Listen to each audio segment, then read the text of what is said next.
السلام علیکم ورحمۃ اللہ وبرکاتہ بسم اللہ الرحمن الرحیم الصلاۃ والسلام علی رسول الکریم۔ گزشتہ سبق میں ہم نے الحمدللہ علم البلاغہ میں النداء کے ٹاپک کو سٹارٹ کیا، جو کہ انشائیہ کلام ہے، اور اس کو ہم نے مختصراً دیکھا۔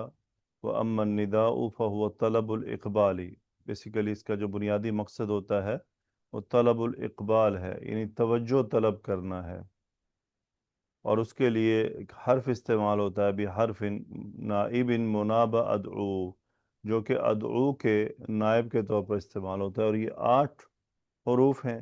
8 میں سے 2 قریب کے لیے ہیں، الحمزہ اور ای، باقی تمام بعید کے لیے ہیں، باقی تمام دور کے لیے ہیں، لیکن کثیر الاستعمال اس میں یا ہے، اور حمزہ بھی آ جاتا ہے اس کے بعد، اور ای بھی آ جاتا ہے، اور کبھی کبھی ایا بھی آ جاتا ہے، باقی بہت کم دیکھنے کو ملتے ہیں۔ یہی بات انہوں نے اپنی کتاب میں لکھی کہ فَالْحَمْزَةُ ای للقریبی وغیر فَالْحَمْزَةُ وَای للقریبی وغیرہما للبعیدی، یعنی ای اور حمزہ یہ دونوں قریب کے لیے ہیں، باقی تمام بعید کے لیے ہیں۔ اب قریب اور بعید کا تھوڑی سی ایک اور ایکسپلینیشن ہے، جس کو آج ہم سمجھنے کی کوشش کریں گے انشاءاللہ۔ تنزیل البعیدی منزلۃ القریبی، یعنی کوئی چیز دور ہے، بعید ہے، لیکن اس کو حرف کے ذریعے قریب لے کر آنا، اس کو قریب کے میننگ دینا۔ وہ کیسے ہوتا ہے؟ مثلا کتاب میں وہ لکھتے ہیں وَقَدْ يُنَزَّلُ الْبَعِيدُ، یعنی بعید کو کبھی کبھی منزلۃ القریبی، یعنی قریب کی منزلت پر لے آیا جاتا ہے، فَيُنَادَى، اور اس کو پکارا جاتا ہے، یعنی اس کو جو ندا لگائی جاتی ہے بالحمزۃ و آئی، حمزہ یا آئی کے ذریعے۔ اب یہاں یہ کیوں اتنا امپورٹنٹ ہو گیا کہ دیکھیں، اصل میں تو ہم نے طے کر لیا کہ حمزہ اور آئی یہ قریب کے لیے ہیں، یعنی میرے سامنے کوئی آدمی بیٹھا، میں کہوں گا اخالدن یا ای خالدن، یعنی اخالدو ای خالدو، لیکن ایک چیز دور ہے، اس کے لیے میرے پاس ندا کے حروف موجود ہیں، مثلا یا موجود ہے، ایا موجود ہے، آ موجود ہے، لیکن دور کے لیے میں قریب کا حرف ندا استعمال کر دیتا ہوں۔ وہ کیوں ہوتا ہے؟ یہ ان لائنز میں انہوں نے اس بات کو ایکسپلین کیا ہے، اشارتاً الی انہ لشدت استحضارہ فی ذہن المتکلم صار کالحاضر معہ۔ اس میں ہوتا یہ ہے کہ ایک آدمی اپنے ذہن میں ایک چیز ہے تو دور، بہت دور ہے، لیکن وہ اپنے ذہن میں اس کو اتنا زیادہ محسوس کر رہا ہے کہ گویا کہ وہ اس کے بہت قریب ہے۔ تو یہ بیسیکلی متکلم ان حروف کے استعمال سے اپنے خیالات، اپنے جذبات، اپنے دل کی کیفیات کا بھی اظہار کر دیتا ہے۔ مثلا ایک شعر انہوں نے آیا تو اس کو ابھی ہم ایکسپلین کرتے ہیں۔ مثلا یعنی ایک جگہ ہے، ایک جگہ ہے، وہ بعید ہے، دور ہے، اصلاً وہ دور ہے، لیکن ایک آدمی کے ذہن میں وہ اتنی زیادہ پیوست ہے، اتنی زیادہ کلوز ہے، اتنا زیادہ اس پر فوکس ہے، یا وہ اس کے دل میں اتنی ٹھہری ہوئی ہے کہ وہ اس کو اپنے بہت قریب تصور کرتا ہے۔ یہی بات انہوں نے شعر کے ذریعے ایک ایگزامپل دی ہے، قول الشاعری، یعنی جیسا کہ ایک شاعر کا قول ہے، السکان نعمان الاراک تیقنوا بانکم فی ربع قلبی السکان۔ یہاں پہ اس نے اب استعمال کیا ہے ندا کے لیے حمزہ۔ حمزہ کس لیے ہوتا ہے؟ حمزہ دور کے لیے ہے، بعید کے لیے ہے، لیکن اس نے استعمال کیا ہے، سوری، حمزہ قریب کے لیے ہے، لیکن اس نے دور کے لیے استعمال کر ڈالا ہے۔ وہ کیسے؟ مثلا اب وہ کیا رہا ہے؟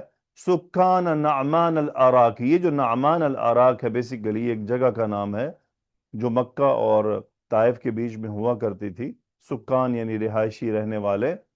سکان نعمان الاراک، یہ مرکب اضافی ہے، یعنی وہ نعمان الاراک جو جگہ ہے، گویا کہ اس کے رہنے والوں کو پکار رہا ہے۔ اب اس کے رہنے والے تو اتنی دور ہیں اس سے میلوں، لیکن وہ اس کو قریب کا ندا لگاتے ہوئے پکارا، اسکان نعمان نعمان الاراکی تیقنوا، جیسا کہ کل ہم نے پڑھا تھا کہ ندا کے بعد یا نہیں ہوتا ہے، یا استفہام ہوتا ہے، یا امر ہوتا ہے، یا کوئی پھر ایسی خبر ہوتی ہے جو کسی نہ کسی امپورٹنٹ انفارمیشن پر بیس کرتی ہے جو ہمیں بتانی ہوتی ہے۔ یہاں وہ کیا ہے، اسکان نعمان الاراکی تیقنوا، فعل امر آ گیا، یعنی یقین رکھو، تم سب یقین رکھو کیا، بِأَنَّكُمْ فِي رَبْعِ قَلْبِ سُكَّانُ، کہ تم میرے جو دل ہے اس کی جگہ پر رہتے ہو، رہائش پذیر ہو۔ تو یہ اس نے ندا لگائی، لیکن کس طرح، قریب کی ادات استعمال کی، حالانکہ بستی دور ہے۔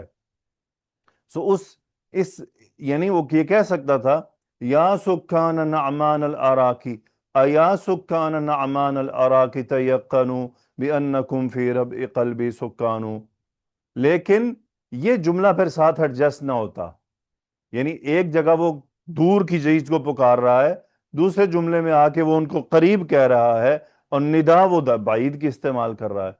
تو اس ندا کے ذریعے اس نے سب چیزیں کنفرم کر دی کہ بے شک یعنی یہ جو لوگ ہیں تو دور، لیکن میرے دل کے بہت قریب ہیں۔ تو یہ ہوتا ہے انسان کے ذہن میں، متکلم کی کیفیات پر ڈیپینڈ کرتا ہے۔ مثلا اور مزید انہوں نے اس کو ایکسپلین کیا ہے، تنزیل القریبی منزلۃ البعیدی، یعنی کسی کو کوئی ہو تو قریب، لیکن اس کو ندا لگانے کے لیے ایسے حروف استعمال کرنا جو بعید کے لیے ہوتے ہیں، جو دور کے لیے ہوتے ہیں، اس کا خاص مقصد ہوتا ہے۔ یہی بات یہاں پر انہوں نے اپنی کتاب میں لکھی ہے، وَقَدْ يُنَزَّلُ الْقَرِيبُ، یعنی کبھی کبھی قریب کو منزلۃ البعید کر دیا جاتا ہے، یعنی بعید کی منزلت پر لے جایا جاتا ہے، لیکن وہ قریب ہے۔ اس کی تین آگے ڈیفرنٹ تین اس کے مختلف طرح کے استعمالات ہیں، جس میں اس پیج پر ہم ایک دیکھتے ہیں، فَيُنَادَى بِأَحَدِ الْحُرُوفِ الْمَوْضُوعَةِ لَهُ، تو ندا کے لیے جو دور کے جو ہیں حروف ان کو استعمال کیا جاتا ہے، قریب کی چیز کے لیے دور کے حروف الندا کو استعمال کیا جاتا ہے جو ان کے لیے وضع کیے گئے ہیں، اشارتاً، اس بات کا اشارہ کرتے ہوئے، اِلَىٰ أَنَّ الْمُنَادَى عظیم الشأن، کہ جس کو پکارا جا رہا ہے وہ عظیم الشأن ہے، بہت عظیم ہے، رفیع المرتبہ تھی۔ یعنی آپ دیکھتے ہیں نا کہ صحابہ کرام جب رسول اللہ صلی اللہ علیہ وآلہ وسلم کے سامنے آتے تھے، آپ علیہ السلام آپ ان کے سامنے تشریف فرما ہوتے تھے، اور وہ کہتے تھے یا رسول اللہ۔ اب یا تو حرف ندا ہے اور یہ دور کے لیے ہے، جبکہ رسول اللہ صلی اللہ علیہ وآلہ وسلم ان کے سامنے ہیں، تو ان کو اصلاً قواعد کے حساب سے کیا استعمال ہوتا، رسول اللہ، ای رسول اللہ، لیکن انہوں نے استعمال کیا یا رسول اللہ۔ اس کی یہی وجہ تھی، جو کہ عظیم الشان رفیع المرتبہ، اس لیے یا استعمال کرتے تھے، یا رسول اللہ۔ اس کی یہ وجہ اصلاً یا بعید کے لیے ہے۔ اللہ سبحانہ و تعالیٰ کے اسم مبارک کے ساتھ یا کا استعمال، مثلا آپ قرآن مجید اگر کھولیں، آپ پائیں گے کہ جہاں پر بھی دعا رب کے ساتھ آئی ہے نا، کہ ربنا یا ربی، وہاں پر یا حرف ندا محذوف ہے، اور جب بھی حرف ندا محذوف ہو تو وہ صرف ایک ہی ہوتا ہے، یا، یعنی جب بھی ہم کبھی کوئی جملہ پڑھیں اس میں ہمیں جملہ بتا دے کہ یہاں پر ندا، یہ جو کلام ہے یہ ندا کی طرف اشارہ کر رہا ہے، تو اصل میں یہ بات ہمیں ذہن میں رکھنی ہے کہ وہاں پر حرف الندا محذوف ہے، اور وہ کون سا ہے، ہمیشہ یا محذوف ہے۔ تو آپ آبزرو کریں گے کہ اللہ سبحانہ و تعالیٰ کے اسماء کو یا کے ساتھ بلایا جاتا ہے، یا ربی۔ اس کی کیا وجہ ہے؟ بعض علماء یہ کہتے ہیں کہ چونکہ یہ بیسیکلی عظیم الشان اور مرتبہ کی وجہ سے ہوتا ہے، ادروائز اللہ تعالیٰ دور نہیں ہے، اللہ تعالیٰ تو ہماری شاہرگ سے بھی قریب ہے، بلکہ اللہ تعالیٰ سے زیادہ قریب ہمارے کوئی ہے ہی نہیں، لیکن ہم اللہ تعالیٰ کو کے لیے جب ندا کا حرف استعمال کرتے ہیں تو یا استعمال کرتے ہیں۔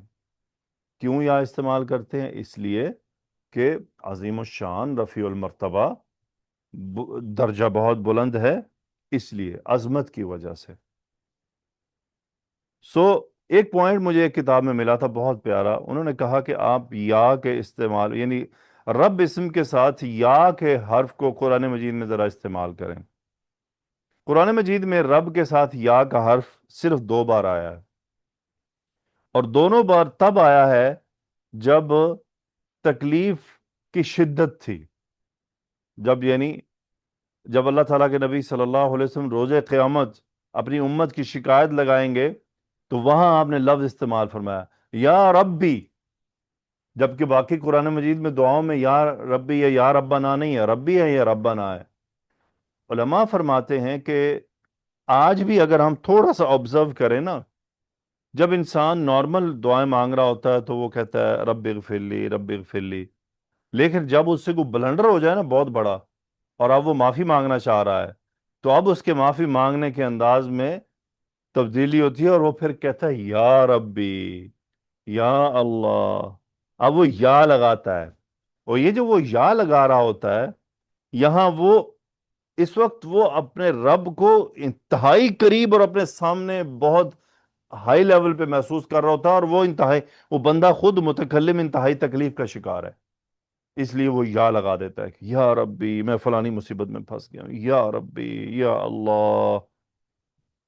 تو یہ بڑا، یعنی عربک لینگویج میں بڑی بڑی ڈیلیکیٹ چیزیں ہیں جن کو ہم اگنور کر جاتے ہیں یا کبھی توجہ نہیں کرتے ہیں. بہرحال یہاں پر وہ یہ بتا رہے ہیں کہ کبھی کوئی چیز قریب ہوتی ہے لیکن دور کا ندا استعمال کیا جاتا ہے، تو اس کی وجہ یہ ہے حتیٰ، کیوں کہہ رہے ہیں حتیٰ، یہاں تک کہ کأن بعد درجته فی العظم عن درجۃ المتکلم بعد فی المسافۃ، یعنی گویا کہ ایسی بات ہو گئی کہ جس کو، یعنی جو متکلم ہے وہ اس کے ذریعے اس بات کا اعلان کر رہا ہے کہ یہ ہیں تو میرے قریب بیٹھے، لیکن جو حرف ندا استعمال کرتا ہے یا، تو اس کا مطلب یہ ہو گیا کہ گویا کہ ان کے اور میرے درمیان جو درجات نا، ان کی مسافت بہت زیادہ ہے.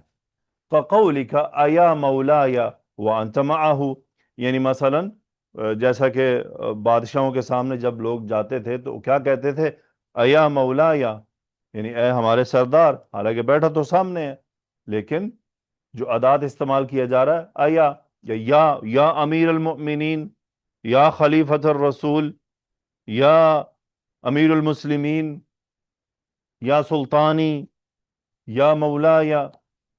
تو کیا ہے، منزلت کی وجہ سے، یعنی درجات حالانکہ سامنے ہوتے ہیں لیکن درجے بہت بلند ہیں.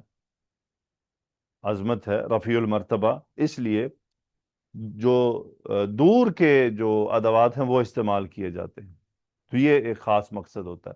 یا کبھی پھر یوں ہوتا ہے، او یا پھر یہ بھی ہو جاتا ہے، تو یہ سب کانٹیکس بتائے گا.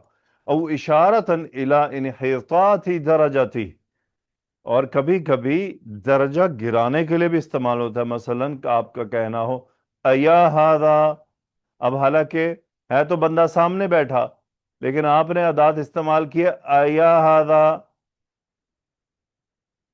تو یہ کیا ہے بیسیکلی. خیر اس میں صرف اور صرف حرف ندا نہیں ہے، ایا کے ساتھ یہ جو ھذا آ رہا ہے نا، یہ بھی چونکہ انشاءاللہ جب ہم آگے چلیں گے اور معرفہ نکرہ کے جو اسماء کی ڈیٹیل پڑھیں گے، اس میں اشارہ پڑھیں گے، اس میں اشارہ کے مقاصد پڑھیں گے، تو پھر ہمیں اندازہ ہوگا کہ اس میں اشارہ کن کن مقاصد سے استعمال ہوتے ہیں. مثلا کوئی آدمی بیٹھے یا ھذا، اب یا دور کا ندا ہے، ھذا قریب کا اشارہ ہے، قریب بیٹھا ہے، تو بیسیکلی یہ انحطاط ہوتا ہے. یعنی جیسے ہم کہنا اوئے، یہ وہ والا انداز ہے، اوئے یا ھذا، اوئے، یہ وہ انداز ہے بیسیکلی عربک کا، یعنی درجہ کو گرانے کے لیے. بہرحال یہ کوئی پازیٹیو نہیں ہے، نیگیٹو اس میں ہے یہ. مثلا یا پھر کبھی یوں ہوتا ہے، او اشارتاً الی ان السامع غافل لنحو نوم، یعنی او ذہول کأنہ غیر حاضر فی المجلس کقولک للساہی ایا فلان. مثلا آپ مجلس میں بیٹھے ہیں، یہی کہنا چاہ رہے ہیں. یا پھر اس لیے ہوتا ہے کہ بندہ تو قریب ہے لیکن جو حرف و ندا ہے وہ دور کا استعمال کیا جا رہا ہے. کیوں؟ ممکن ہے کہ ان السامع غافل، یا تو جو سننے والا ہے وہ غفلت کا شکار ہے نیند کی وجہ سے، او ذہول، یعنی یا اس کو کوئی پریشانی ہے، کأنہ غیر حاضر فی المجلس، گویا کہ وہ مجلس میں حاضر نہیں ہے، یعنی جو آپ کے سامنے لوگ بیٹھے ہوں اور آپ ان سے بات کر رہے ہوں، تو جو آدمی دماغی طور پر غیر حاضر ہو تو اس کے باڈی لینگویج سے کچھ نہ کچھ اندازہ ہو جاتا ہے، یا کوئی سو جائے، کقولک لصاحی ایا فلانو، اے فلاں، تو کیا ہے، بیٹھا تو سامنے ہے، لیکن حرف ندا کون سا استعمال ہوا؟ دور کا۔ کیوں دور کا استعمال کر دیا؟ کیونکہ اس آدمی کو بیٹھا تو قریب ہے، لیکن یوں سمجھا گیا گویا کہ یہ مجلس سے بہت دور ہے، اور وہ حقیقتاً وہ مجلس سے دور جا چکا ہے، تو اس کو قریب لانے کے لیے دور کا حرف ندا استعمال کیا گیا۔ سو یہ تمام قرائن پر ڈیپینڈ کرتا ہے۔ سو اب جب بھی آپ قرآن مجید پڑھیں، احادیث پڑھیں، تو ضرور ان پر توجہ کریں۔ قرآن مجید، اور قرآن مجید میں تو زیادہ یا ہی استعمال ہوا ہے، احادیث میں بھی زیادہ تر یا ہی ہے، زیادہ تر عرب کلام میں یا ہی رہتا ہے، کبھی کبھی آ یا ای آ جاتا ہے، لیکن وہ پھر اسپیسیفک ریزنز پر آئے گا، یعنی وہ ہمیں پھر بلاغی طور پر ریزن تلاش کرنی ہوں گی کہ اس نے ایسا یہاں پہ کیوں استعمال کیا، جیسا کہ شعر سامنے آیا تھا۔ اسی لیے یہ ٹاپک خاص طور پر ہے، اس کی ایگزامپلز میں، اس کی ایکسپلینیشن میں اشعار موجود ہیں، اس کی یہی وجہ ہے، کیونکہ ان کے جو ڈیفرنٹ حروف ہیں وہ اشعار میں موجود ہیں، تو جب شعر لکھنے والے شعر لکھتے ہیں تو پھر وہ یقیناً اپنے ہر طرح کے جذبات کا اظہار کر رہے ہوتے ہیں۔ تو الحمدللہ انشاءاللہ اگلے سبق میں ہم ندا کے جو غیر اصلی استعمالات ہیں ان کو بھی ہم دیکھیں گے، اور وہ بھی تقریباً 5 کے قریب ہیں، ان کو ہم مختصراً دیکھیں گے، اور انشاءاللہ پھر ہم اگلے چیپٹر میں داخل ہو جائیں گے۔ اللہ سبحانہ و تعالیٰ سے دعا ہے کہ اللہ تعالیٰ ہمیں اس علم کو سمجھنے کی توفیق عطا فرمائے، اس کی قدر کرنے کی توفیق عطا فرمائے، اور اس کے ذریعے قرآن و حدیث پر غور کی توفیق عطا فرمائے۔ سبحانک اللہم و بحمدک، اشہد ان لا الہ الا انت، استغفرک و اتوب الیک۔ اللہم صلی وسلم علی نبینا محمد، آمین یا رب العالمین۔ السلام علیکم ورحمۃ اللہ وبرکاتہ۔